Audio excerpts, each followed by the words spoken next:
일단 오늘 그 프로그램에 대해서 글로벌 프로그램 솔빙 캐파빌리티스 해가지고 프로븐 모델을 활용한 글로벌 문제 해결 역량 강화라는 프로그램이고요. 오늘 제가 같이 뭐 슬라이드 그 유인물에 이렇게 그 나간 것처럼 강의를 같이 맡은 변보안입니다. 반갑습니다. 그리고 우리 같이 또 해주실 폴 이스케 교수님, let me introduce Professor Paul Iske here. And then we also have number of other excellent mentors and coaches. So we will introduce you, Herman Morris.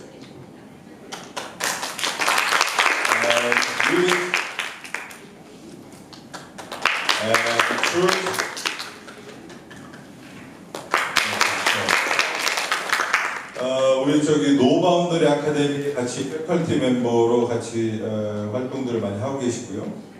각자 글로벌 기업에서 오랜 기간 동안 역량들을 쌓아오고 계신 분들이에요. 그래서 여러분들이 과제하시면서 이분들 모신 이유는 내가 저 기업에 궁금한 게 있다. 그러면은 이제 직접 메일을 보내셔도 되고요. 또 회사에서 필요한 어떤 역량이나 뭐 협업이 필요하다. 그럼 같이 또 공동 고민을 할 수도 있습니다. 그래서 이미 여기 지금 참여한 기업 중에 몇 분들은 여기 계신 분들하고 앞으로 글로벌 협업을 지금 추진을 하고 계신 분들도 계세요. 그래서 오늘 같이 참여하셨고, 우리 대전 충청권에서도 이제 이런 글로벌 교육과 글로벌 프로그램들이 이번 계기로 이렇게 좀 더 활성화되는 우리가 시간이 됐으면 좋겠어가지고 같이 모셨습니다. 이거 슬라이드 다 공유 드릴 거니까요. 한번 쭉 나중에 한번 보시면 되겠습니다. 이게 영어로 이렇게 돼 있는데 아주 쉬운 문장입니다. The only thing that never changes is that everything changes. 무슨 얘기입니까? 우리 저기 조폐공사 인사부장님. 아니 이게 뭐 재밌는 얘기인가요? 아니 통역이 이미 돼서 나와가지고 통역이 이미 돼서 나왔어. 벌써 나오더라고요. 통역이 됐구나. 네. 변한다는 얘기입니다. 여러분들이 원하든 원치 않든 지금 이 순간에도 변하고 있는 거예요. 그게 뭐냐면 이게 결국은 영향을 미친다는 거죠.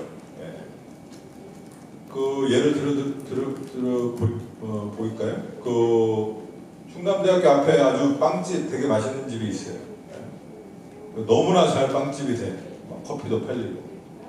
근데 다음 주 되니까 그 옆에 버블티를 갖다 파는 집이 딱 생기는 거예요.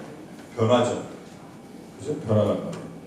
내가 대학을 졸업해서 나는 정말로 이 기업에 들어가고 싶어서 열심히 일했어요.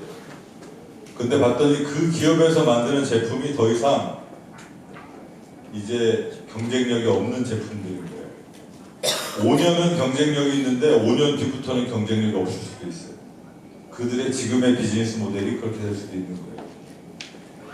또 하나 더 크리티컬한 드라마틱한 얘기는 뭐냐면 그 회사가 만드는 제품들이 환경적인 문제가 생겨가지고 어느 날 갑자기 이제 더 이상 쓸모가 없는 제품이 되어버리는 시장에서 규제 환경에 따라서 바뀔 수도 있다는 얘기입니다. 환경 변화에 따라서 바뀔 수도 있는 얘기인 거죠. 나는 정말로 평생 다니는 공기업에 딱 들어가서 열심히 일을 하고 있어요. 근데 그 공기업에서 하는 그 제품이 이제 더 이상 크게 뭐 필요가 없어질 수도 있는 거예요. 그러면 어떻게 되겠습니까? 새로운 생존의 모델들을 모색을 해야겠죠. 변화의 흐름이 명확히 보이면. 자, 그러면 교과서에서는 뭐라 그러냐? 이러한 변화를 잘 매니지를 해라 그래요. 변화에 대한 대응도 하고, 변화가 여러분들에게 결국은 리스크이기 때문에 위험이라는 거죠. 위험을 잘 관리를 하고 대응을 해야 된다라고 얘기를 합니다. 교과서적인 얘기예요. 어떻게? 잘. 그래서 제가 고민을 많이 했습니다.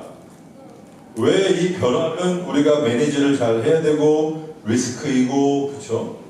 그럼 두 가지 고민을 한 거예요. 과연 이런 변화들을 우리가 잘 대응을 하고 솔루션들을 만들었을 때는 어떤 일들이 될까? 그죠? 기회가 되는 거겠죠. 그러한 위험은 기회가 되는 겁니다. 예를 들면 지금 이게 지금 여러분들이 보고 있는 글로벌 프로그램을 우리가 왜 솔빙해야 되느냐? 글로벌 현재 이슈들을 제가 보여드리는 거예요. 1번 여기 보면 자 1번에 보면 Sustainable Development and Climate Change. 지금 11월 초인데 왜 이렇게 더워요? 지금 이거 이상기후 맞죠? 이런 이상기후가 오면은 아 뭐 저기 뭐야 그 추운 날씨에 좀 더 따뜻해지고 하면 좋은 거 아니에요, 그죠? 안 좋은 이유가 뭘까요? 우리 저기 머리 조금 긴 남학생, 예. 이거 마이크 좀 주세요. 저기 여기 하나 저기 하나 이거 우리 서로 이제 저녁 시간 되면 이제 피곤하고 졸리니까 서로 얘기하면서 해야 돼. 자, 기후가 변하면 이게 겨울에 따뜻해지는데 왜 뭐 문제가 된 게 뭐가 있어요? 한번 얘기해 보세요. 겨울에 따뜻해지면 안 좋아질 문제로는 일단 기본적으로 겨울이 되면은 보통 벌레나 이런 것들이 이제 사멸되는데 이런 것들이 안 되면은 내년 여름이나 가을쯤에 모기와 같은 해충들이 창궐해 있어서 새로운 2차 피해가 생길 수 있습니다. 아 그렇죠. 또요 한 가지 더 얘기해 보세요. 그 외에 제가 자세하게 내용은 모르지만 이렇게 이상 기후가 발생하면은 엘니뇨 아니뇨 같은 현상이 발생해서 작황이나 그런 거에도 문제가 있을 수 있다고 들었습니다. 네. 농산물에도 폐해가 있고 그리고 또 저 예상하지 못했던 여러 자연재해들도 생기고 그렇죠. 이런 날파리들도 지금 돌아다니고 계속 네? 그런 이슈들이 많이 있죠. 네. 지금 그게 지금 제일 큰 이슈입니다. 지금 네? 환경 변화에 따라서 엄청나게 컨시퀀스가 있는 거예요. 그 결과가 뭐냐? 네? 다양한 또 규제 환경들이 만들어지고 있는 것이죠. 예를 들면 이거의 일환으로 유럽에서는 이제 우리 대한민국이 많이 생산해서 팔고 있는 수출품 중에 하나가 자동차인데 내연기관 그 디젤이나 가솔린을 떼서 수출하는 자동차는 이제 수출을 못해요. 전부 다 전기차만 갖는 거야. 앞으로 EU에서는 2030년부터. When do we start? 2030 for only electric cars in Europe? 2030. Yeah, 30. 2030. 2030년이면 지금 올해 2023년이죠. 7년밖에 안 남았어요. 자, 그럼 또 한 번 생각해 봅시다. 그럼 유럽이라는 그 큰 대륙에서 오로지 전기차만 받겠다 이거예요. 그죠? 그러면 또 어떤 일들이 있겠습니까? 계속 컨시퀀스가 있는 거예요. 그럼 어떤 일이 또 있겠어요? 유럽에서 전기차만 받아. 그러면 그거에 따른 또 다른 뭐 계속 레귤레이션이 생기겠죠? 그럼 전기차는 이 차량에 들어가는 게 이제 내연기관하고 다르게 어마어마한 가전제품화 돼서 이제 차량이 나온단 말이죠. 그러면 또 어떤 레귤레이션이 지금 나오고 있냐면 자동차의 시큐리티. 네? 자동차의 시큐리티가 강화돼서 이제는 모든 그런 검사를 맡아야 되는 거예요. 그럼 그런 자동차가 나오면 이제 자동으로 자율주행차에 대한 여러 가지 규제도 나오고 끊임없는 변화입니다. 그래서 이게 뭐라고 하냐면 기업 경쟁력에도 영향을 미치고요. 그 다음에 조직의 목적과 다이렉션에도 영향을 미치고요. 그 다음에 우리가 흔히 얘기하는 코스트 베네핏, 비용 편익 계산에도 영향을 미치게 되는 거고요. 그 다음에 새로운 산업과 새로운 기술들이 끊임없이 출현하게 되는 계기를 만드는 겁니다. 새로운 계기가 나온 거죠. 뭐가 그렇게 합니까? 변화가. 네? 충대 앞에 잘 되고 있는 빵집 옆에 갑자기 버블티가 나타나가지고 이제 새롭게 위협을 하는 것처럼 나타나는 겁니다. 그 다음에 또 인터내셔널 코디네이션. 이것도 상당히 중요한 얘기인데 뭐냐면 아까 말씀드린 것처럼 유럽에서 갑자기 이제 이제 그 가솔린차 우리 못 팔아. 한국 뭐 다른 차량 생산하는 데는 전기차만 팔아 이렇게 얘기한단 말이에요. 그러면 서로 새로운 규제, 새로운 통일된 어떤 국가 간의 협약들이 또 만들어져야 되는 거죠. 코디네이션 캐파빌리티가 필요한 겁니다. 마지막으로 뭡니까? 이노베이션에 대한 포커스가 바뀌기 시작한 거죠. 어마어마한 여러 가지 컨시퀀스들이 생기는 겁니다. 그러면 제가 첫 번째 얘기한 거는 지속 가능한 개발과 기후 변화에서 얘기했는데 워터, 클린 워터, population and resources, 인구 변화에 따른 리스크, 그 다음에 우리가 활용하고 있는 자원에 대한 좀 더 자원을 어떻게 효율적으로 쓸 건지에 대한 노력들이 많이 이루어지고 있는 것이죠. 이게 모든 게 다 우리가 지금 당면에 있는 이슈들인 거예요. 제일 큰 토픽들만 뽑아온 겁니다.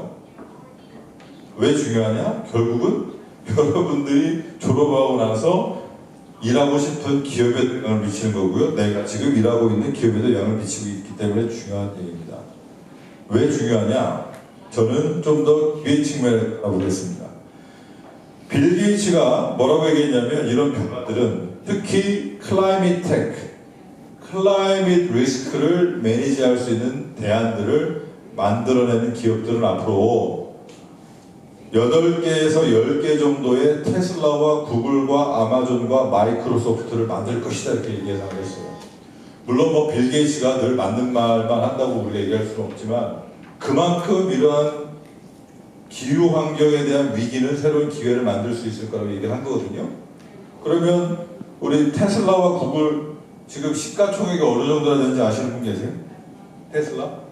테슬라 차 아시죠? 네, 돌아다니잖아요. 테슬라? 네, 테슬라 시가총액이 얼마나 될까요? 구글. 네, 뭐 이런 거는 우리 이제 한 번씩은 좀 알고 넘어가면 좋습니다. 11월 1일으로 제가 이거 다 저도 체크를 해봤어요. 테슬라는 634빌리언이에요. 달러로. 그러면 이제 1빌리언이 한국 원화로 1.3조 정도 돼요. 거의 700조 정도 된다는 얘기죠. 구글 1.5 트릴리언이에요. 예. 이건 이제 1000조가 넘어가는 거죠. 거의 한 뭐 1800조 정도.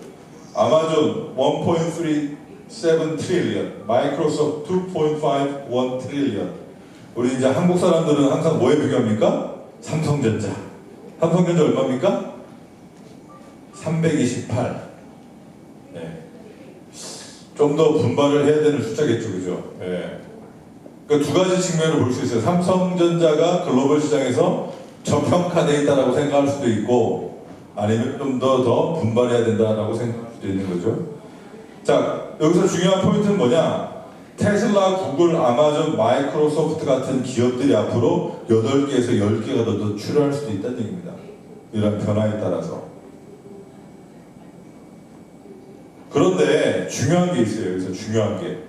우리 축구 대표팀들이 이렇게 그 축구할 때 우리 많이 응원하면서 했던 게 뭡니까? 중요한 거는 꺾이지 않는 마음 그랬죠, 그죠? 네?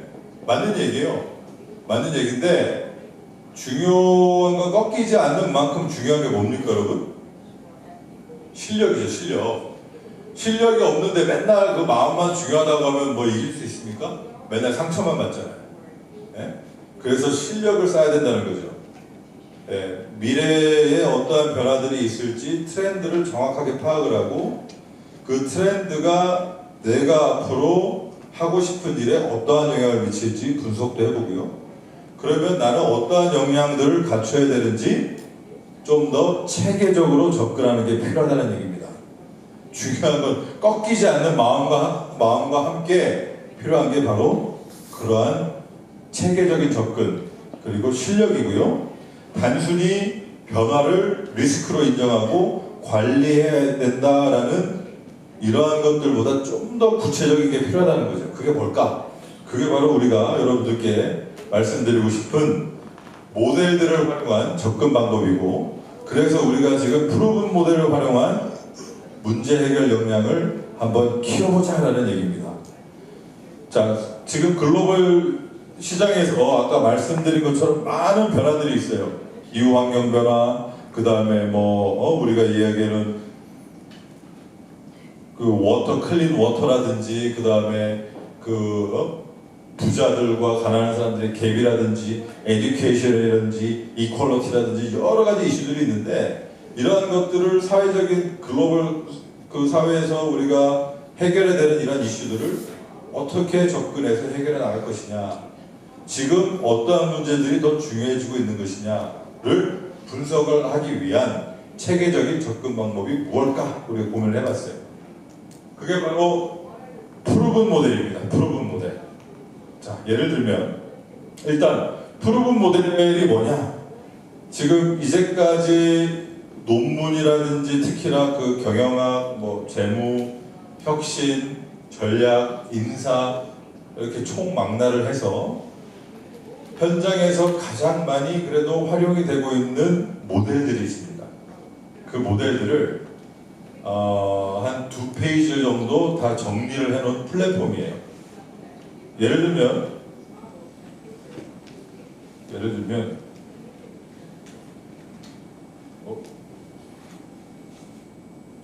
자, 여러분들이 지금 과연 어떠한 현상들이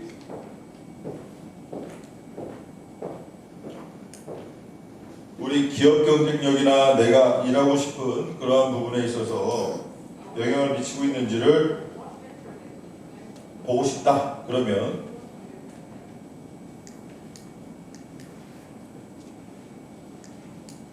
자,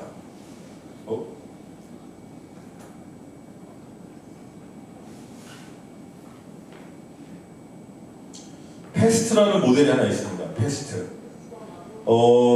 지금 기업체에서 일하고 계신 분들은 뭐 많이 아는 모델들일 수 있어요. 예를 들어 드리는 겁니다. 어떤 모델들이 있는지. 패스트는 뭐의 약자냐면 political, 그 다음에 economic, 그 다음에 social, 어디 갔어요? social forces, 그 다음에 technological changes. 이런 네 가지 항목들이 어떻게 지금 변하고 있고, 정치적인 상황은 어떻게 변하고 있고, 사회적인 변화들은 어떤 것들이 있고, 경제적인 환경은 어떻고, 그 다음에 기술적인 변화의 속도는 어떤지를 쭉 한번 보는 겁니다.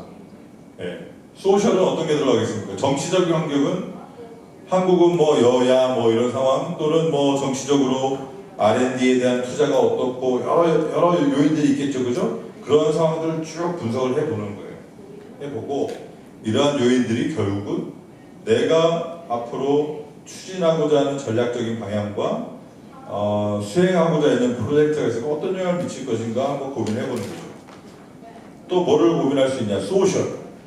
사회적인 측면에서 우리 사회는 보니까 교육에 대한 열의가 상당히 커서 투자하는 성향도 많고 그렇지 않은 나라들도 있고 케이스 바이 케이스 여러 가지 뭐 그런 이슈들이 많이 있겠죠. 또 사회적인 부분. 또 사회적인 부분에서는 어떻습니까? 또 우리 그 사회적인 텐션이나 아니면 사회적으로 이거는 되게 그 적용이 어려운 그러한 어떤 제품들도 있어요. 특히 중동이라든지 그렇죠? 특정 종교들이 많이 있는 데서는 어려운 부분들이 있고 우리 한국 사회에서는 또 저는 또 여기 사회적인 부분에서 뭘 우리가 또 넣을 수 있냐면 데모그래피 인구 변화가 어떻게 되고 있느냐 앞으로 그렇죠? 앞으로 주 소비층은 누가 될 거며 네? 또 펜션은 어떻게 되고 있고 이런 여러 가지들을 한번 고민해 볼 수가 있겠죠. 펜션은 연금을 얘기하는 겁니다. 이코노믹 포스에서는 경제 성장률에 따라서 뭐 집값 변동에 따라서 또는 여러 요인들을 쭉 보는 거죠. 전체 글로벌 경제는 어떻게 돌아가고 있고 그 다음에 기술 변화는 요즘 뭐 AI, 메타버스 뭐 여러 가지 있는데 또 하나 가장 또 크게 우리가 봐야 되는 게 환경 관련된 기술 변화들도 상당히 많이 있다는 거죠. 예를 들면 하나의 모델을 예로 들은 겁니다. 예. 이러한 모델들을 통해서 우리가 앞으로 일하고 싶은 또는 하고 싶은 프로젝트에 대한 성패를 그 다음에 방향성을 한번 고민을 해보는 과정이 바로 우리가 고안한 프로그램 모델 과정을 설명을 드리는 겁니다. 그래서 우리 사이트에 들어가시면 예, 한 90여 가지 그 모델들이 있고요. 앞으로 오늘 조금 모델들을 설명을 드릴 거고 그 다음에 다음 1시간 정도는 모델 설명을 적어도 한 20개 정도는 여러분들하고 공유를 하고 어떻게 적용을 해야 되는지를 설명을 드릴 거고요. 자유롭게 여러분들에게 액세스를 드릴 테니까 들어가서 쭉 한번 보세요. HR이면 HR, 뭐 금융이면 금융, 오픈 이노베이션, 혁신이면 혁신, 전략이면 전략 해가지고 쭉 한번 보시고 아까 말씀드린 것처럼 영어가 익숙치 않, 이거 다 영어로 되어 있는 플랫폼이거든요. 익숙치 않다 그러면 구글 크롬 가서 한글로 누르시면 정말로 기가 막히게 자동으로 해석이 되어 있습니다. 그래서 우리 참여자들로 하여금 아까 좀 전에 설명드렸던 다양한 사회적인 이슈들에 대해서 어떻게 우리가 적용을 하고 그리고 다양한 항목들, 다양한 관점에서 한번 분석도 해보고 전략적인 함의를 추려내는 것이 이제 우리의 목적입니다. 이것도 설명드렸습니다. 액션런이에요. 여러분들 함께 참여하고 여러분들 스스로 탐구하고 그리고 이제 조편성이 되면 그룹에서 서로 피드백, 건설적인 피드백을 같이 함께 주는 것도 중요합니다. 또 하나는 최종 결과물을 내기 전에 여러분들이 이제 중간 보고하는 그런 프레젠테이션 자리가 있습니다. 그때까지 내가 요 주제를 가지고 이러한 모델들을 여기까지 분석을 해서 이만큼 지금 진행을 해왔다라고 중간 보고 과정이 하나 있습니다. 네, 그래서 이제 그 프레젠테이션 스킬에 대해서 설명을 드릴게요. 수업 방법은 자 오늘 인트로 형태로 그래서 이제 좀 이따 여러분들이 나는 왜 이 프로그램에 무슨 생각을 가지고 왔다라고 이제 잠깐 돌아가면서 한 번씩 이렇게 설명을 할 겁니다. 하시고 혹시 뭐 주제가 이미 머릿속에 떠올라서 오신 분들이 있으면 좋고 적어도 다음 주까지는 다음 주 우리 수업할 때까지는 내 회사든 아니면 뭐 여러분들이 분석하고 싶은 여러분의 어떤 그런 토픽이든 다 좋습니다. 네, 가져와가지고 한번 공유를 하는 시간을 가질 거고 그리고 짤막한 모티베이션을 포함해서 우리 캔버스에 다음 시간 전까지 올려주셔야 돼요. 네, 그래서 이제 그 액세스 권한을 다 드릴 겁니다. 자, 그게 이제 우리가 11월 10일부터 이제 24일까지 모듈 2와 모듈 3이 진행되는데 그때까지 이제 그 그룹을 저희가 편성을 해드리면 그룹 디스커션을 통해서 서로 토픽과 선정된 모델에 대한 피드백들을 해주시면 좋습니다. 그 다음에 12월 8일은 그때까지 이제 선정된 모델들과 그 모델들을 활용해가지고 여러분들이 이제 진행된 과제에 대해서 1차적인 발표를 하는 시간을 갖도록 하겠습니다. 최종 과제 제출은 여기 지금 밑에 안 나와 있는데 작아가지고 이게 왜 컴퓨터가 잘렸나 모르겠지만 아마 12월 29일인가 그럴 겁니다. 최종 발표 최종 과제 제출은. 그래서 뭐 15페이지 내외 정도로 왜 여러분들이 이러한 과제를 선정을 했고 왜 이게 이 기업에 선정된 주제에 중요하고 아니면 이게 왜 우리 기업에 중요한지를 쭉 서론에서 설명을 하시고 왜 이런 모델을 선택해서 분석을 하기로 했는지 설명을 하시고 모델을 적용해서 이제 쭉 분석을 하신 다음에 결론을 내시면 되는 과정이에요. 아시겠죠? 네. 질문 있으면 꼭 하세요. 네. 자유롭게 손 드시면 제가 많이 드리고. 자, 평가 방법. 패스 오 논 패스 과정으로 진행할 거고요.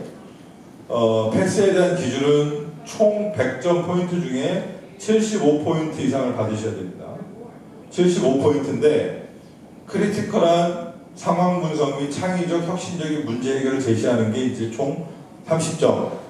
그 다음에 지속적으로 문제 해결 의지 및 노력, 이제 파티스페이션 점수라고 보시면 됩니다. 20점. 과제 제출 및 프로그램 참여 20점. 프레젠테이션 스킬 15점.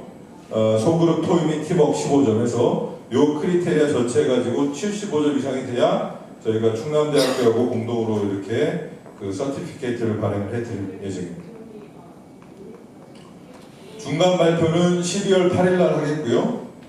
요거는 그 진행하면서 저희가 또 업데이트를 좀 더 드리도록 하겠습니다. 자, 프로그램 목표는 계속 설명드렸던 것처럼 어떠한 문제를 해결할 것인가입니다.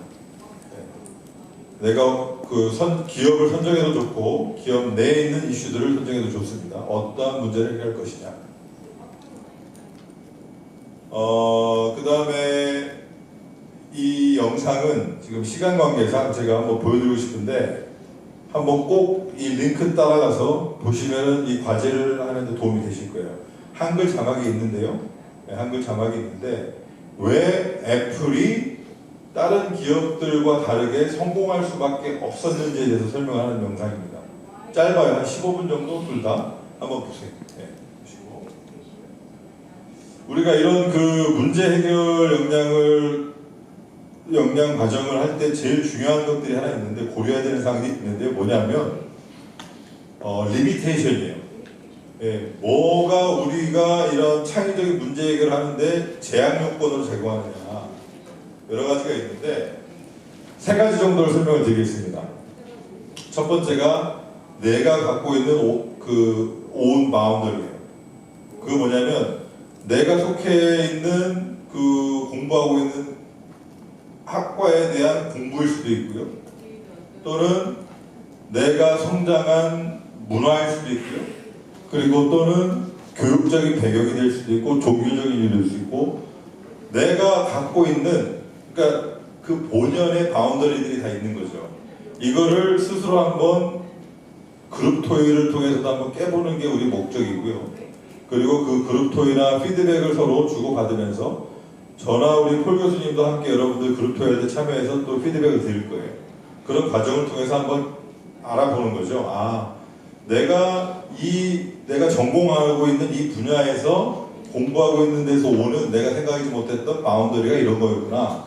제일 직접적으로 올 수 있는 게 그런 게 있고, 내가 지금 일하고 있는 산업과 내가 일하고 있는 기관과 이런 데서 오는 바운더리도 있을 수 있는 거예요. 그걸 한번 탈피를 해보자.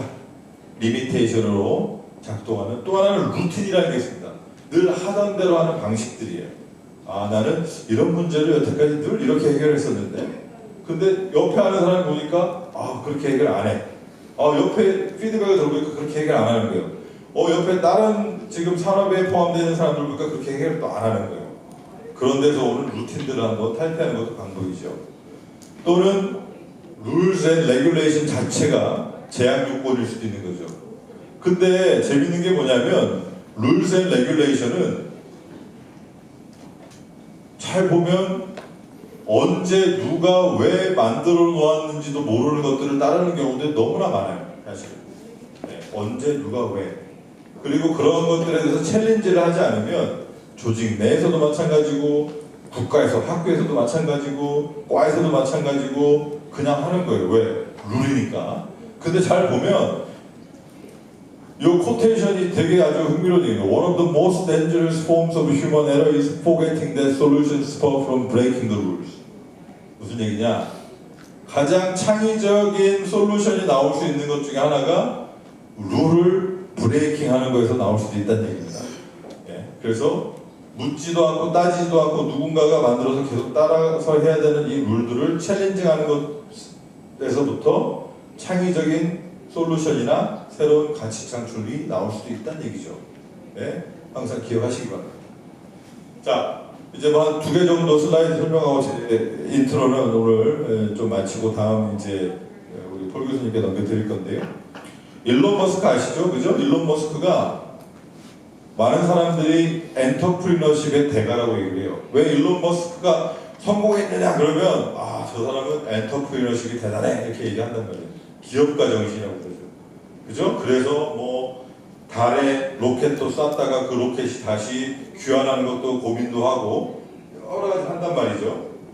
근데 저는 사실 이게 엔터프리너십이라고 정의하기에는 또 다른 요소들이 있는 것 같아요.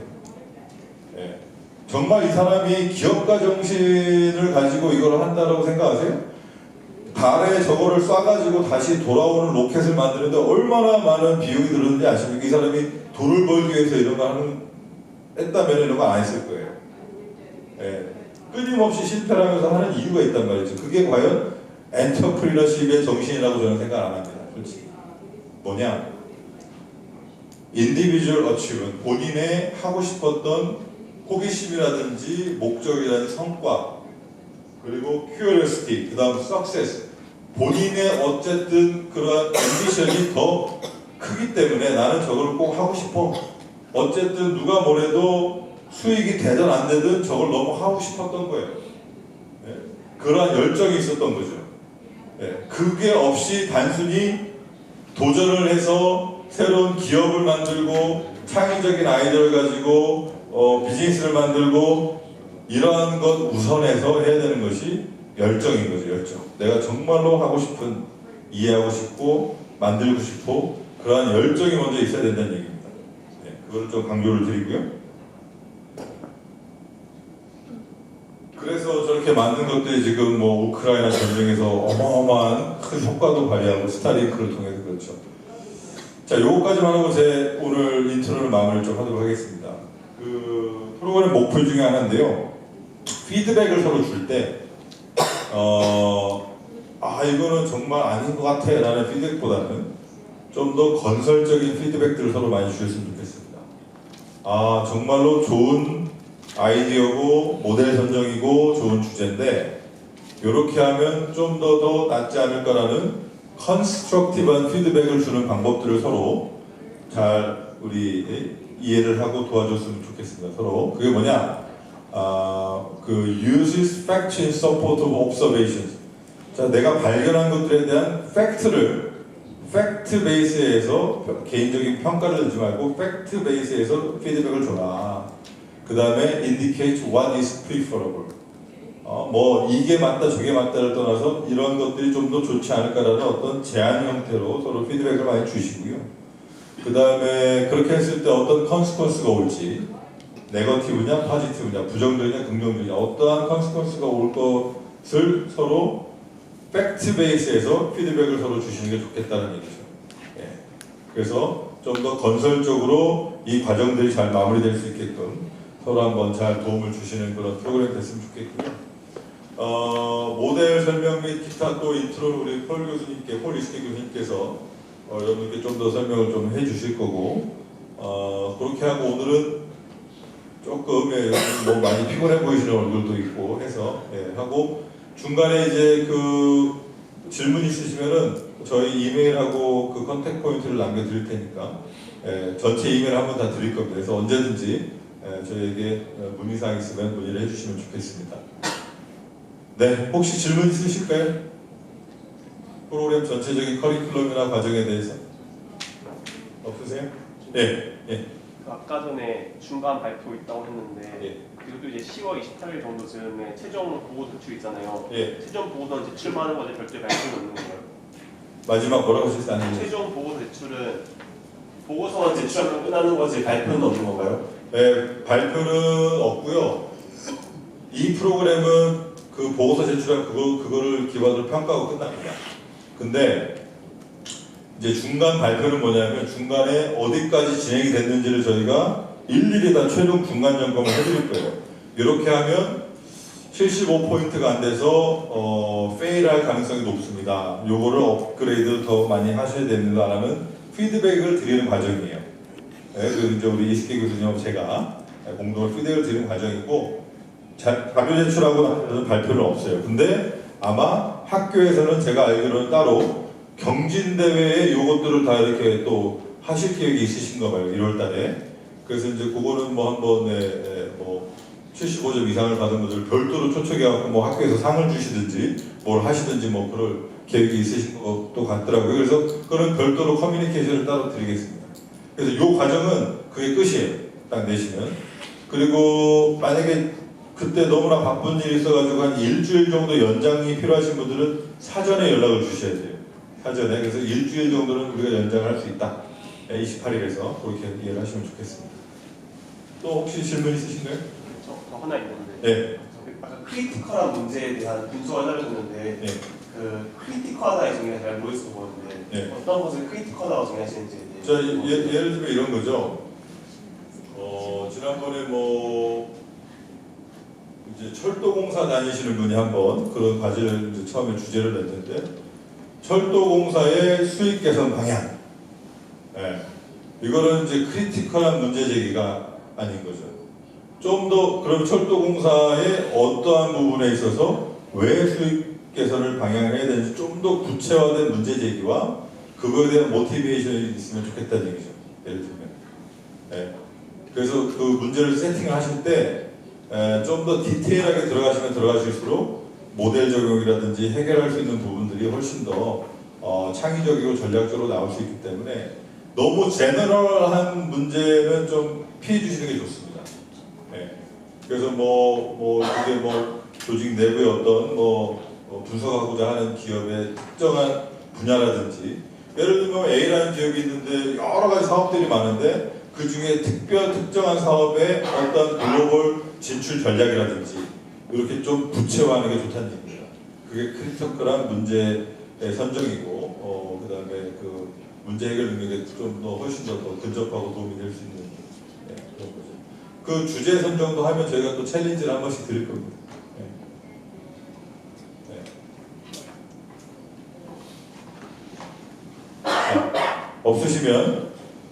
바로 뭐 한 30분 좀 더 넘게 했으니까 한 30분에서 한 뭐 35분 정도 더 하고 간단하게 네트워킹하고 오늘은 마무리하도록 하겠습니다. 괜찮으시죠? 네, 이어가겠습니다. 네, 오케이. Okay, ladies and gentlemen, good evening. My name is Paul Risker. I work together with Mr. Bois-Bien. And I'm very, very pleased to introduce to you Proof Model. Actually, Mr. Bien already told you something about the model, about the system. I will tell you a little bit more background, and I will also share with you a couple of examples. Now, why are we making models in the first place? Now, Mr. Björn already said it helps us to address problems, but I think it's much more than that. And I will try to show you why I think models are important, but let me first start and tell you what models really are. So, I don't know what all of you are doing.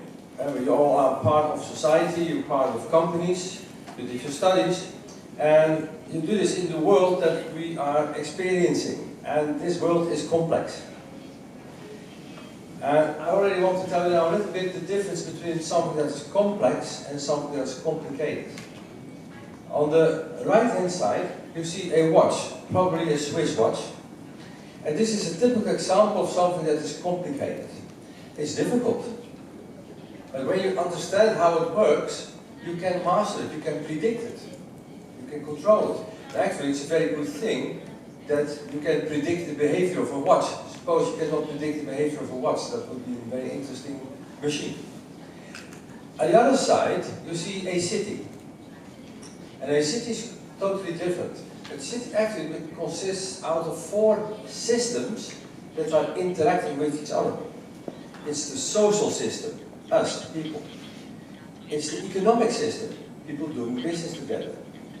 It's the digital system, exchange of information, collaboration via cyberspace, via digital tools. And it is at the end also a physical system. This city consists out of structures, buildings, roads. And these 4 systems have interaction with each other. And that makes it complex. And one of the very interesting and most difficult things about complexity is that we cannot predict everything. As an example, it could happen that in one of those buildings, maybe this one, somebody just broke his arm because he was stumbling over a threshold, because he was looking at his smartphone and he saw a message from a girlfriend that just break up because he was cheating on her yesterday evening. Now you see all these systems coming together. Because can you predict as who will break his arm when and in what building? No, of course not. But you see now, he broke his arm because he was stumbling over the threshold, which is the physical space. It happened because of a social event. He cheated on her yesterday. It was communicated via a digital system. And he could not go to work next day, so there was also economic impact. And now you see that this is a very complex event, truly unpredictable but very relevant. Now I know that the work that we are doing is not in a Swiss watch, but probably in a city. And to master this complexity, we have to create a way of thinking and a way of working that helps us to maneuver through this very complex world. If we would take into account all of the aspects of this world, put all the details of the world around us in our thinking, our head will explode. So I don't want your head to explode. I want you to be happy and successful. So that's why I think we need models to make life a little bit more simple. And if you think about organizations, most of us work in organizations or work with organizations. Because proof of models is primarily about how to work in organizations. It would be nice to think about what is an organization. Now here you see a very long definition. I'm not even going to try to read it for you. I brought a picture for you that describes an organization, and it looks like this.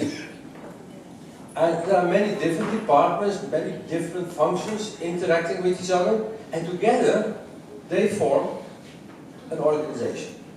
And there are people with different backgrounds, people with different roles, people speaking different languages, having different responsibilities. And together they want to achieve something. And individually they also want to achieve something. And that's, I think, why it's so important that we create common models, shared models.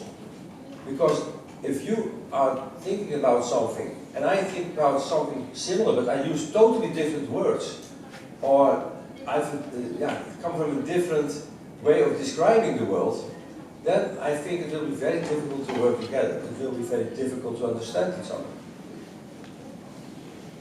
Maybe you will not even be able to understand the company at all. So that's why I think models are so important. And the reason we do this is because we need to simplify this complexity. We need to find the simplicity in complexity because, like I said before, if we, with everything we do, have our head completely filled up with this complex world, we will not be able to move at all. On the other hand, if we oversimplify, then what we then have is totally not representative for the world or for the organization. So it has no meaning. So somewhere we have to find the right place, we call this the Einstein point, where we deal with a representation of the world that is simple enough for us to maneuver, to think about, to understand, but still is rich enough to describe what we really want to describe. It still has all the relevant things that we need to know, need to take into account to make the right decisions. So what is a model? Here you see why we do this. So why do we do this proof models? Professor Björn already said something about it. It helps us to find and understand the most relevant, validated models that are used in business environments. Like I said, we focus on business environments. It makes it possible to communicate about topics between different people, different disciplines, because we have a kind of common ground. And finally, proof models help us to do your MBA in one day. People do spend a lot of time doing an MBA, which is very good, by the way. But at the end of the day, to discuss the essentials of models, Professor Björn has given you the program and the schedule of the program. If you add all of this together, it's in the order of 1 or 2 days if you add all the hours together. And by just making this little investment, at least you will be able to benefit from all these insights that a lot of people have built up in many, many years. And you can find them and you can use them. It's your MBA in one day. Now again, what's a model? Well, this is a model. But actually that's not the type of model I'm referring to. I talk about different models. But it's a model. Actually what a model is, and now you see a nice definition, is a simplified description of a system that is capturing all essential properties. That's important. So the things that are relevant, that you should really take into account, should be in the model. That is one thing. And because it has these properties, you're able to explain from what you see and predict the most important things that you would like to predict. So it helps us to understand what's happening, and also it helps us also to think about what might happen. That's why we make models. And a model, when is a model a good model?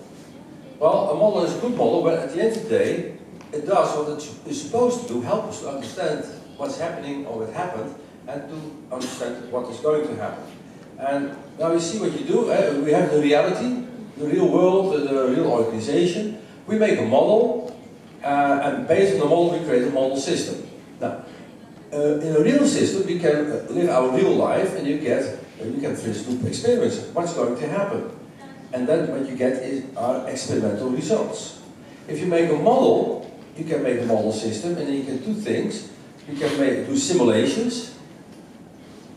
And if you do a simulation, you get a simulation result. Of course, we're going to compare this with the real results, and if they're pretty much alike, then you say, well, it's a good model.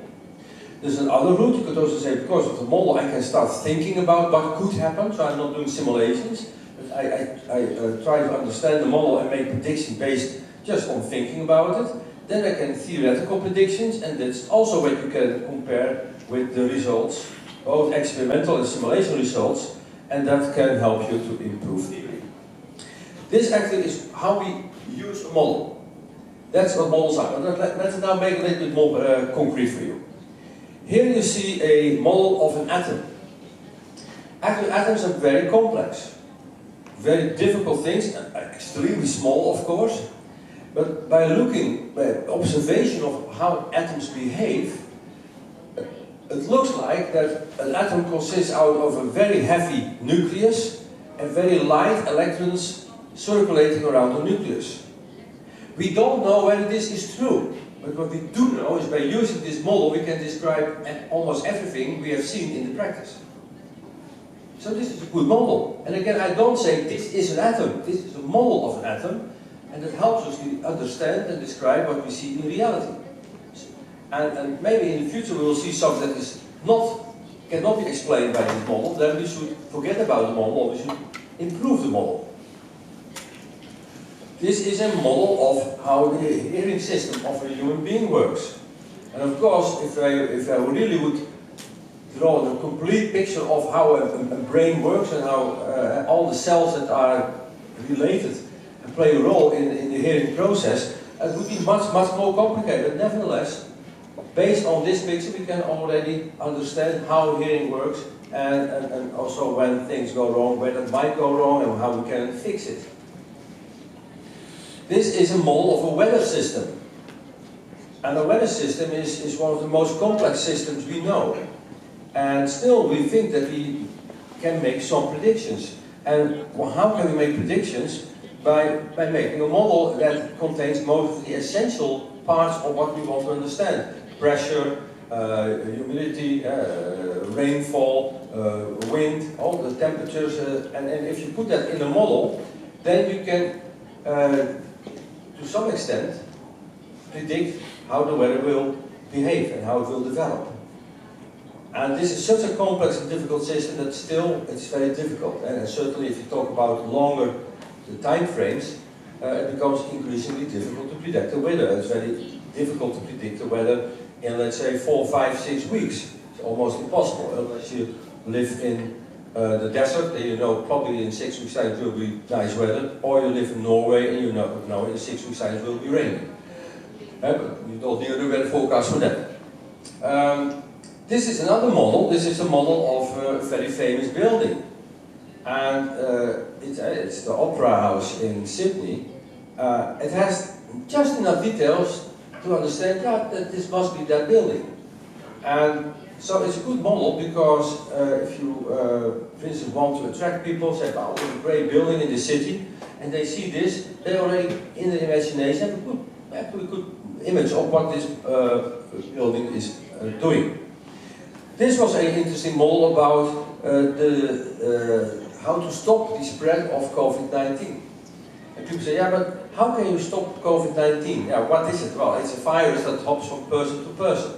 Can we not find about different solutions that might make it more difficult for the virus to spread? And they say, yeah, one of them is put people at a distance. We call this social distancing. And stay away for about 2 meters. But still, some virus parts might survive or come to me. Then it could help to wear some masks. And maybe it would also help if you wash your hands. And also you can do some testing so that if we find people who are inflicted, we can separate them from the rest.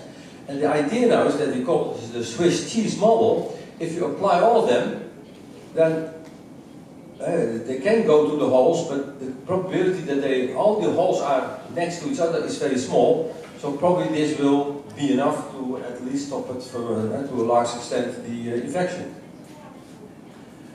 So, now I hope I make clear what a model really is and why we are so interested in models and why we think it's so important for you to have models to describe parts of business.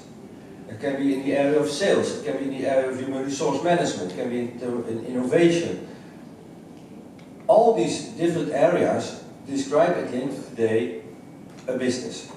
And very many scholars, famous professors, have been looking at these various aspects of business. And that's what we have collected, these insights from these professors in these various areas. And of course, at the end of the day, if you really want to understand a business, you better understand quite a lot of these areas. Because if you only know everything about marketing and sales, but you do not know anything about finance, or you don't know anything about technology, probably it will not help you to be successful in such an environment. So, and that's also why we think this is helpful, because it gives you a basic understanding of all the disciplines, so that if you meet somebody from the other department, you might be in the same meeting, or you have to write, you have to work together in a project. It can be helpful if you know where they come from and what kind of language they use and what kind of models they have in their mind. And that can take a lot of time, but we can hope to reduce that amount of time and the effort you need by having direct access to these models. And it can be about new products that you want to develop. It can be about what are our strengths and our weaknesses. And I will show you a few of them. And these are all covers of very famous books. This is the 7S model of McKinsey that looks at the interaction between different elements that at the end of the day should be addressed if you want to run a successful business. It's about marketing. How can you become very dominant in your market? Kotler, very famous. It's about cultures. We work and we live in a global world, but people are different. We are here, I'm here together with a very interesting group of people from northwest of Europe, and we come here, some of them for the first time, and they say, hey, it's totally different here. And it means that sometimes you have to understand why people do the things they do in the way they do, in order to have a good relationship. If you think that everyone is the same and you can make the same jokes, or you do the same behavior, or you think that if you say yes, it is yes, there are certain cultures that people say yes, but they mean no, or next day it could be no, and then we become very confused. That's culture differences. So if you have a model to better understand how people can be different because of a cultural background, it will help you to do business in an international, in a global environment. It's about competition. How can we characterize the type of competition we have, and how can we also work with our suppliers and with other stakeholders in our environment. If we can have a model, we can talk to them, yeah, we think they are this part of these 5 forces, that kind of things. Open innovation. We know we need innovation, and Korea actually is very good in innovation, but open innovation is a different ballgame. Open innovation means I'm not doing it just by myself, I will also make use of the knowledge of others. It's about learning. It's about new business models. It's about a world that you can create where there are no competitors, because you are so unique in the way you approach your business that actually is no competition, because they are all following the same approach and you take a completely different approach. And that's what they call the blue ocean. And the opposite of the blue ocean is called the red ocean, where the sharks are and where everyone is bleeding, and you get a kind of competition that's only based on how cheap you are or how fast you are, but not how much value you necessarily create or how unique you are. It's about, Mr. Mueller already showed this, political, economic, social and technological aspects of life, and you can describe how these work. It's about innovation, and this is a very interesting model. It comes from Russia actually, shortly after the war, and Gendrich Altshuler has developed a model for innovation. How can you, in a systematic way, innovate? And they make use of principles, and if you share those principles, you can innovate together. Now, this is just a few of them, and I will address a few of them, 2 or 3, a little bit more detail. For instance, this one. This one is about innovation. It's about the way you can come to new products, to new services, the way you innovate. And if you think about it, how do we innovate? Then, of course, you understand that this starts with an idea. I have an idea to improve things or to come up with a new solution for a problem. And what you do then typically is, now let's create something that that gives us already a kind of idea what we're aiming for. But of course then we need to see, does it make sense? And if it does not, we have to go back and see whether we can repair, or we have to stop. And if you say, well, this looks good, we can move on, and then we can answer a little bit more questions and create what we call a business case. But then we have a piece of paper. So the next step is let's try it out. Let's really try something, and that's what we call prototyping. And if you prototype and the prototype works, we have something that we call a proof of concept. But that does not mean that we are making money. To see whether we make money, we have to test. We have to implement it, to put it into the practice. And that's how the launching phase, launch the product or the service, and then we hope to get the proof of business. Now, these different steps are being used very, very often, and it's called the stage gating model. And it is interesting that especially the last step is often the most difficult one, because then you have to make big changes in your organization or in society. You need much more money, you need more people, whatever. And a good example of the stage gating process you see here. It's when we talk about drug development. Drug development, we all have to appreciate that people come up with an idea to cure a disease or do something else what helps the body to improve. And they start with molecules that probably have the right impact on my body. And then, of course, you have to develop the product. It has to be produced, but it also has to be tested, because it's doing what it is supposed to do with enough people.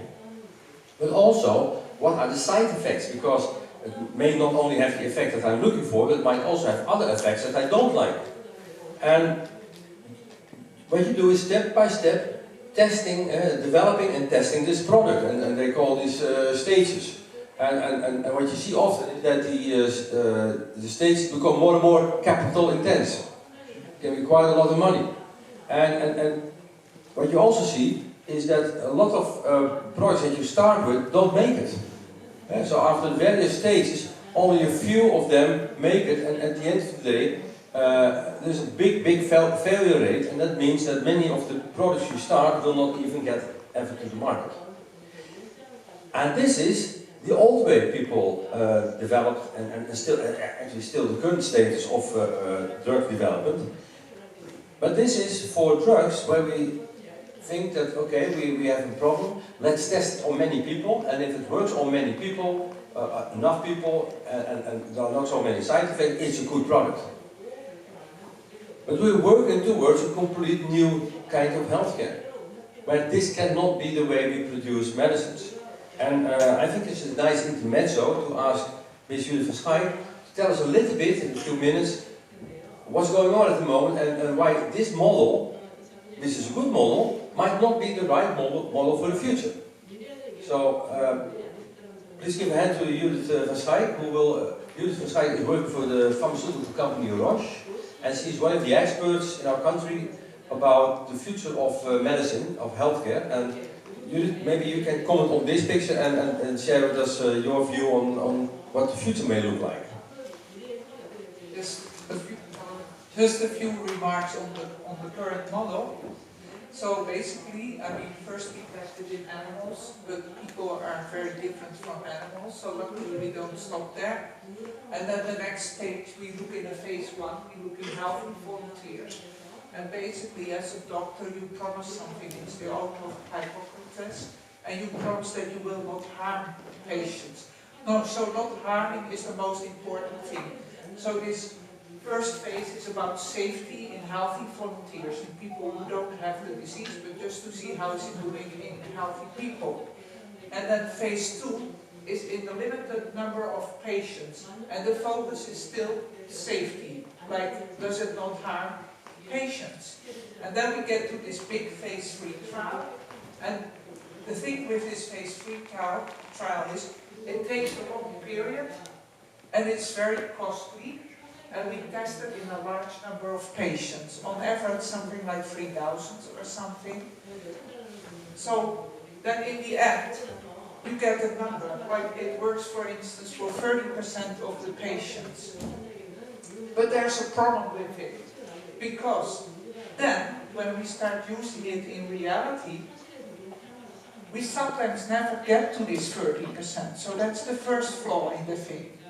What is happening in reality, in this phase 3 study, we're looking at highly selected patients. Patients who only have the disease for which we have developed the drug. But in reality, people have multiple diseases. So people say the drug disappoints in real life. The percentage is much lower than 30%. That is the first disappointment. The second disappointment is that if it is 30% and I'm the next new patient at the doctor, and the doctor will treat me with this drug, he doesn't know whether I will be in this 30% for who it works, or in this 70% for whom it fails. So that's the second disappointment. And the third disappointment is actually when you're an individual patient and you have a serious disease, and phase 1 and phase 2 show that it's safe and that it might work based on all the previous work, but then you have to wait many years before it is approved. But before that time you have died, basically. So you cannot benefit from something which might possibly work. So, and then the fourth disappointment is basically that if a drug does not make a certain threshold, so say 30%, it does not get registered and it does not get reimbursed. So it does not even get to the market. But if we talk about, for instance, about immunotherapy, which is a major breakthrough in cancer, it only worked for 10% of the patients. And if we keep that threshold of 30%, then we throw it away for these 10% of patients. So a lot of innovations up to date have been not approved, although despite the fact that it worked for some patients. So what is wrong with this model? This model is based on averages, and the average patient does not exist. So we say it's time to treat the individual. So I think it has to do with the current medical model, where the current medical model thinks of a patient as a bunch of organs, right? But that's a part list. It's we have reduced complexity to simplicity, as it were a bundle of organs, but we are more than that. Organs is still the high level. If you look at the level below, at the cellular level, or even lower at the molecular level, then you know that all these organs are connected to small molecules and things like that. So the reality is much more complex than the simple model we currently have. It's an oversimplification. And now we have to look at the complex model, and then the challenge is that we find simplicity in complexity. And it's possible, I think, what we probably end up with is my prediction, and it could reduce significantly the time of drug development. If we combine medicine with big data and AI, we get better and new insights into health and disease. So we can, first of all, in R&D, develop drugs much more precisely. And secondly, if we are going to test it in patients, basically, and we look at phase 1 and phase 2, then we say, okay, it looks pretty safe, and that's what the doctor promises. The doctor doesn't promise it will work, but the doctor promises it will be relatively safe. And then we should start, maybe, if patients want that, and if they are in a terrible position, maybe we should test it directly in patients, but start collecting more data. So deeper data, genomics, proteomics, metabolomics, so that's going deep, and more frequently, so not every 3 weeks, but continuously. And so we will have a large amount of data, and we will be much faster in finding out if it works for you. So that is, I think the model will be changing, and I think it's happening right now. So I'm looking forward for better product development. Thank you. Thank you. So it shows that the world of models is in movement like the world is. And nevertheless, this model can be used for quite a lot of innovation still, but it's always good to be critical and think about, is this model not oversimplifying or maybe even an outdate of the real world. Now let me show you how this works. I have a live demo. This is always dangerous, of course, where you are on stage and try a live demo, but at least I'm able to get the homepage. And if you want to know, it sounds interesting, this StageGate model. I want to know more about it. Now, then you can for instance type in, I want to go to the StageGate model. Maybe Stage will already do it. And here you see the StageGate model. It describes what it is. It also tells you what's good about it, but also what are the limitations of it. And that's also very important. You may even see who has come up with this whole thing. And in this case, this is Mr. Cooper of the book that I just showed to you. And when the model has been developed. But you also see models that are related to this model. And also who can benefit from it. Here you see, for instance, related models is diffusion of innovations. And then you come to another model. And so you see these models are connected, and so you can easily get a quick overview of all the relevant models in this area. And not just that, you will also see goodies. For instance, you want to put something in your presentation, and you can download, for instance, the description of the process. But you can also have what we call a StageGate scorecard, and you download it as a PowerPoint presentation. So now I have to go here, and we go to my download. You see here StageGate scorecard.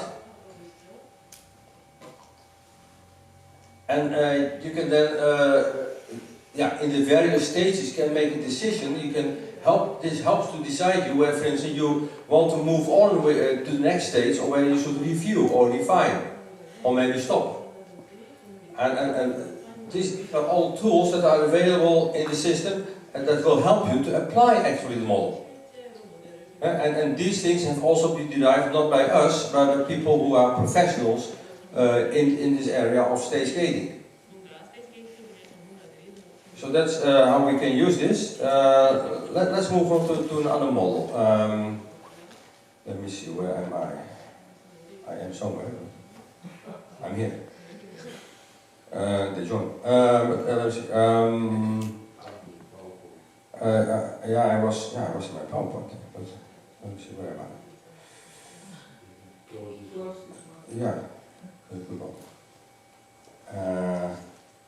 I'm here. Okay. Another one that we have is SWOT analysis. Yeah, and a SWOT analysis, you hear people often say, yeah, we have to make a SWOT analysis. Okay, but what do they mean? What are they talking about? SWOT analysis, SWOT analysis. Now, it's also a model, and that helps you to find out if you want to develop something new, is it a good idea? And to find out whether it's a good idea, it's good to make this SWOT analysis that will tell you what are my strong points and can I win with these strong points. But also what are the weak points, and are these weak points, can they make it happen that my whole idea is not a good idea and I will never be successful. It's also looking at opportunities. Where are opportunities with my idea or with my organization? It's also about threats. What is happening in the world, what are other people doing, what are other companies doing, that might be a threat for my idea. And if you, this is actually a discussion tool. At the end of this, that could help you to decide whether it's a good idea or whether you're still at the right track. Actually, you can combine this with the stage gating model. In every gate, you can again decide to do a SWOT analysis and decide what to do. And here too, you will find in the proof of models, I will not go live now, but in the proof of models you will see a complete description of what this model really is. I also talked about culture. But I look now, go on, how many minutes do I have left? 10 minutes. 10 minutes left. And I skip this one, you will see that when we do the course itself. Open innovation. I already told you, we do innovate. And people are good in innovation, quite often intuitively. Korea has done a lot of innovation in the past, and I think that it was a great achievement, and I really want to compliment Korea for what it has achieved in the past 70 years. But most of these innovations happened because somebody had an idea, or a company had an idea, and they developed it, for instance via the stage gating process, and they took it to the market. But the world has become more and more complex, and change is going faster and faster and faster. And that means that this old way of doing innovation might not be good enough anymore. And what can you do? If the world becomes so complex with so many different areas of expertise or different technologies or different markets, and I cannot do that, I cannot have everything of that in my head. What do I have to do? Well, work together with other people, with other organizations. But that means that you have to open up. You have to understand what other people are doing. You have to understand what other companies are good at, and whether that what they can, and what the resources they have, whether they are complementary to what you do and what you have, so that together you are more than just each of you by themselves. And that model is called open innovation. So open innovation is starting with an idea, with a problem, and it can be a huge problem, especially when we talk about this complex world. We always see huge problems, transformation problems like the energy transition, but it can also be an innovation that requires different technologies or that requires different market access, whatever. And you say, wait a minute, I cannot do it myself, I'm going to look around. And so the old model is, okay, I have research projects, I'm working on them, and some of them, if I stage gate, will make it to the end, and then I take it to the market. And that works, and it still works, and it worked, and it will work, but not in all cases. So sometimes you need to apply another model and say, yeah, wait a minute, this is me, and outside my own organization, outside my own department, outside myself, there are other people doing things, and if we combine that, then we can take it to the market. And that's what we call open innovation. And that has been, as you can see in this picture, this one, by the first one who mentioned this, this idea and has given a structure to this approach, that man is called Henry Chesbrough. And in the proof of models, you will see a lot of information about this model of open innovation, how it works. It's a relative recent model, 2003. And you will also see some goodies. How do you measure the success of open innovation? How do you, how can you describe the logics? So that's a very great way of getting access to the concept of open innovation. But today I have an even better way for you to get introduced to open innovation, because we are very happy to have a special guest here in the room, and his name is Mr. Truls Berg. He's from Norway, and he's the founder and the CEO of the Open Innovation Lab of Norway. So if there's anyone in this room who can tell you what open innovation is and what and how it works, it is this man, and he's now looking. Is he talking about me? Yes, I'm talking about you, because I mentioned your name. So I really would like to ask you, Truls, to share some of your experiences, some of your ideas, and comments on this model of open innovation. Okay, you'll be there.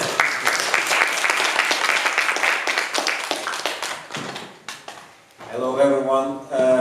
Yes, I'm a big believer in open innovation, and if you are into innovation, I hope you are too, because open innovation basically means that you have the power of money. You can use resources that is not directly connected to you through the job, but you can use them anyway. For example, you can use students and they can help you. That is one way to do it. Henry Chesborough, when he started out, he basically said that the first part of doing open innovation is easy. Everybody understands that sometimes it can be smart to ask a customer, how can I improve my product or my service? Everybody is doing that. Very many are also asking their suppliers, is there something we can do smarter here? Very few is doing the other part and saying that, you know, we had this brainstorming session 3 weeks ago, and we found out that we will follow up on these 3 ideas, but we had 10 more ideas that we did not do anything with. Why don't we give some of those ideas to some entrepreneurs? Why don't we ask them to run with the ball, as we say? I know South Korea is also good in soccer, so you know how to run with the ball. And to do those things, and then ask the entrepreneurs to come back and say, okay, what did you find out? Perhaps you should help them, perhaps you should invest in them, perhaps you even should buy up the company. That is the other part of open innovation. And if you think about it, the alternative to open innovation is kind of really not so smart, because the opposite is closed innovation. Don't talk to anyone, don't do anything in a smart way, do everything yourself.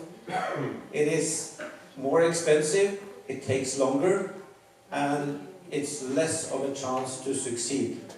And I have to say that what has been shown to you here, this model, this actually library of models, because there's 100 models here, is very useful. And I'm in charge of this Open Innovation Lab of Norway, as Paul said, and we are now giving this to all our members. And our members are working with innovation in the largest companies in Norway. Some in the governmental sector, some are banks, some are oil companies, one is an airline company, another is a research institute. But we say to all of them that this is saving you time.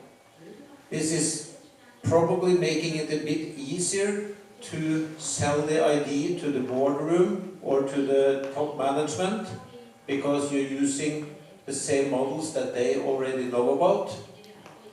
And it is also creating more, I would say more, it's really tough to talk about safety when you are working with innovation. I know that because I started 14 companies in Norway, so innovation does involve risk, but doing this in a good way and using a tool such as the proven methods is taking the risk a bit down. And that is always a good idea. So good luck with your innovation initiatives, good luck with studying this, because it is a fantastic, exciting area. And to us, working with innovation, we actually say that innovation is only those things that are new, but they also have to be useful, and they have to be valuable. They have to be valuable in one or the other way. And if you think about it, is there any better job to have than to be able to renew a company or start up a company and do useful, new, valuable things? So, good luck. Okay. Thank you very much, Truls. He has been declared one of the most important thinkers in the area of open innovation in the world, so I am very proud and pleased that you're here today and share your insights. And he's so happy he starts throwing with his laptop. But here you see a kind of metrics that could help you to see whether you are at the right way with your open innovation model. But these are all things that you can download also in the system. So there are a lot of tools that you have testing what you're doing. I will end up with a very brief discussion of the last model that I want to describe. Is the PEST model. It's very, very often used. And actually, it helps you to think about why are we doing this. And this why question is very important. And what is happening in the world that at the end of the day is relevant for what I'm doing. And the most important areas that you can look at are these 4 areas that summarized by the word PEST. First is political. If politics change, then sometimes the world is quite different. Before, let's say, take an election, if you've got a new president or a new administration, yeah, things might change. And politics also something, these things are connected. Politics change because the world is changing. So it's kind of circular thinking. But yeah, if you run a company, and for instance, you want to make a decision, in what country will I have my office? Then, for instance, the politics decide, for instance, how much tax you have to pay. And sometimes it means that companies are making a strategic decision to move to another country. Yeah? As an example. But it can also be politics say, listen, you now have to pay for your CO2 emissions. And if that's a political decision, you cannot escape from it. And that also fires up innovation, because people think, okay, now I have to pay for my CO2. Let's see how I can reduce my CO2 emissions. And that, of course, is what politics want. So it's very important to follow the politics. Then you also have economic things that are happening in the world, and that might have a strong impact on your business or your business model. We see it now where interest rates go up. That has, for instance, impact on your capacity to have a loan. And that means that maybe you can spend less money. Or economics can also be that in the future we see much more, let's say, business models. Or people have more or less money. And that also means that maybe if they have less money, you will start trying to cut down in costs, because they cannot buy your expensive products anymore. Or you will look for another target group. There are companies that make a lot of money from what we call the bottom of the pyramid, selling stuff to people who don't have so much money. We have a couple in the Netherlands and here as well, I guess. We have a couple of retail chains that make a lot of money by selling cheap products to people who don't have so much money. But if the economy is booming and there are not so much poor people, then these companies are not so successful. Then we of course have also social developments. Society, what people think is important, is also very relevant. If society says, yeah, listen, it's unacceptable to eat meat, as an example, that could have impact on people who have, in one way or another, are dealing with meat in restaurants, or the production of meat, or selling of meat, growing of meat, all these things. And then, of course, we have technological developments. Technology is changing society. Certain jobs, think about the application of artificial intelligence. Certain jobs will no longer exist in the future because AI is taking over. Or life is made more easy. Think about banking. When I was still young, I could go to the bank and there was somebody in the bank and he or she was servicing me. Now I have to go to my phone. And guess what? If you do the implementation the right way, actually it's much more easy to do business via the phone. I never would like to go back to this office anymore. And I'm so happy that I can do the work myself, that I'm even prepared to pay for it, because I have to pay for an internet application of a bank. So it used to be that people were paid to work for a bank, now you have to pay yourself to work for a bank. Very interesting business model. And then you see, if you want to find out about the relevance and the strategy of your organization, it's very good to do a so-called PEST analysis. And that, again, has is being described. How do you do that? And what are the good points about doing a PEST analysis, and what are the limitations of doing a PEST analysis? So, this was a very brief introduction from Professor Brienne and myself about what are models, why are models relevant, and what is proven models going to offer to you if you when you work with it. But that's our opinion. What's more important, of course, is your opinion. So I have a question for you here, and maybe you are, maybe somebody of you already can give an answer to that. If not, you can also spend, let's say, 2-3 minutes. Maybe you can also talk to a friend next to you or to a neighbor or whatever. Think about a few minutes about this question. What we have shown to you now, how and when could this be relevant for you? And we will ask this question also during the program because we want to make it relevant for you. But maybe you already now have some ideas, and that helps yourself and helps us to see how we could best introduce and train you in using these models. So take a few minutes, let's say 3 minutes, talk to somebody, think about it, and maybe I can, from some of you, get an answer. How do you think that proven models could create value for you?